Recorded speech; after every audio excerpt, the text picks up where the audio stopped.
ನಮಸ್ಕಾರ ರೀ, ಶರಣ್ ರೀ ಎಲ್ಲ ಬೆಳಗಾವಿ ಮಂದಿಗೆ. ಇವತ್ತು ಸಂಡೇ ನಾನು ವೀಕ್ ಆಫ್ ಇತ್ತು.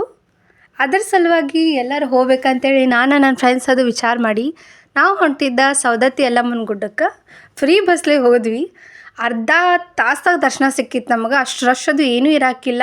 ಆರಾಮ್ಸೆ ದರ್ಶನ ಅದು ತೊಗೊಂಡು ಉಡಿ ತುಂಬಿ ಅದು ಬಂದ್ವಿ. ಇಲ್ಲೇ ಬೆಳಗಾವ್ದಾಗಾದ್ರೂ ನಾವು ಒಮ್ಮೆ ಹೋಗಿರ್ಕಿಲ್ಲ ಸವದತ್ತಿಗೆ. ಭಾಳ ಖುಷಿ ಆಯ್ತು ನನಗೆ, ಅಷ್ಟು ಲಘುನ ದರ್ಶನ ಸಿಕ್ಕಿದ್ದು. ಹೊರಗೆ ಬರೋತ್ತಿಗೆ ಇಲ್ಲಿ ಪ್ರಸಾದ ಅಂತ ತಿರು ಪಲಾವ ತೊಗೊಂಡು ಸ್ವಲ್ಪ ತಿಂದ್ವಿ. ಆಮೇಲೆ ಅಲ್ಲೇ ಇರೋ ಪರಶುರಾಮ ಸ್ವಾಮಿ ದೇವಸ್ಥಾನ ಮತ್ತು ಶಿವನ ದೇವಸ್ಥಾನಕ್ಕೆ ಅದು ಹೋಗಿ ಕೈ ಅದು ಮುಗಿದ ಸಮಾಧಾನಲೆ ಒಂದು 5 ನಿಮಿಷ ಕೂತು ಹೊರಗೆ ಬಂದ್ವಿ. ಹೊರಗೆ ಬರೋತ್ತಿಗೆ ಚಂದ ಸಾಮಾನು ಅದು ಎಲ್ಲ ಹಂಚಿರು. ಇಲ್ಲಿ 12 ತಿಂಗಳ ಜಾತ್ರೆ, ಯಾವಾಗೂ ಬರ್ರಿ ನೀವು ಹಿಂಗೆ ಇರ್ತೈತಿ. ಆಮೇಲೆ ನಮಗೆ ಏನೇನು ಬೇಕು ಸರ ಅದು ನೋಡಿ ತೊಗೊಂಡ್ವಿ. ಮನೆಗೆ ಬರೋತ್ತಿಗೆ ಇವತ್ತು ಫಾದರ್ಸ್ ಡೇ. ನಮ್ಮ ಪಪ್ಪಾಗೆ ವಿಶ್ ಮಾಡಬೇಕಲ್ಲ, ಚಂದ ಸ್ವಲ್ಪ ಕೇಕ್ ಅದು ತಂದು ನಮ್ಮ ಪಪ್ಪ ಬರೋತ್ತಿಗೆ ಎಲ್ಲ ರೆಡಿ ಮಾಡಿಟ್ಟಿದ್ವಿ. ನಮ್ಮ ತಮ್ಮ ಕಾಡ್ಸಾತಿದ್ವಿ. ಪಪ್ಪ ಬಂದಮೇಲೆ ಸೆಲೆಬ್ರೇಷನ್ ಅದು ಮಾಡಿ ಇವತ್ತಿನ ಡೇ ಎಂಡ್ ಮಾಡಿದ್ದೀವಿ ರೀ.